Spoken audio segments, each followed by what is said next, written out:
information technologies are used to store, catalog, and retrieve content? Okay, so here in our office, the Information Technology Services Office of PLSU, content management is basically handled by three technologies. The first one is the servers. Okay, so this the servers, of course, handles the application or the software that displays the content, and also it also handles the database.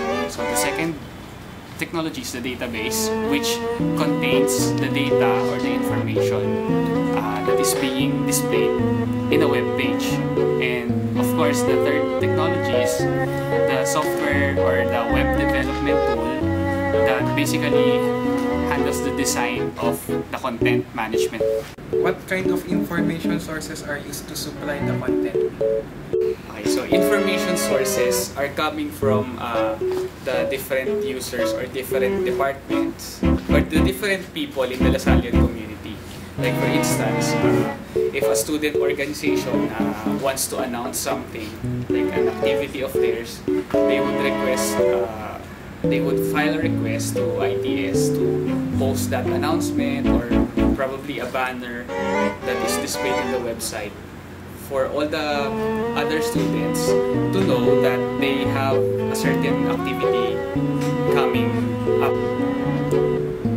What is the organizational structure for managing the content?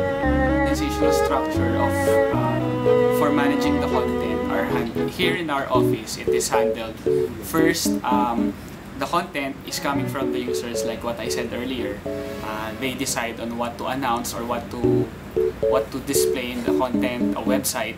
And so what they do is they file a request to our office for a certain content to be broadcast in the website.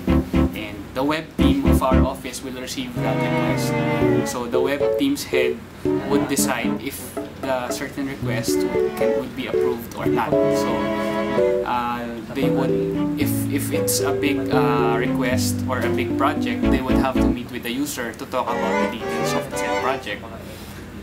If it's simple, so they would just accept the request and designate the task to one of his web content developers. So for example, if they want to post an announcement, he will assign it to the web designer, and the designer would create the banner for it, and once the design is approved, the designer would submit it to the head, and when the head finally approves the design or the announcement will be posted on the website. What are the main content management issues today?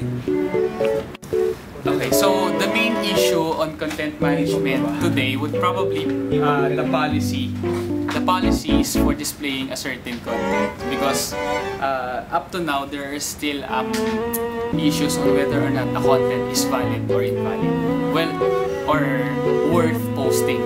Well, here in our office, basically the policy is already fixed. So with regards to content, there's actually little or no issue with policies because it's already established. But in other or in external content management websites, so everyone is free to post anything on the web. So basically, the validity of a content is still an issue.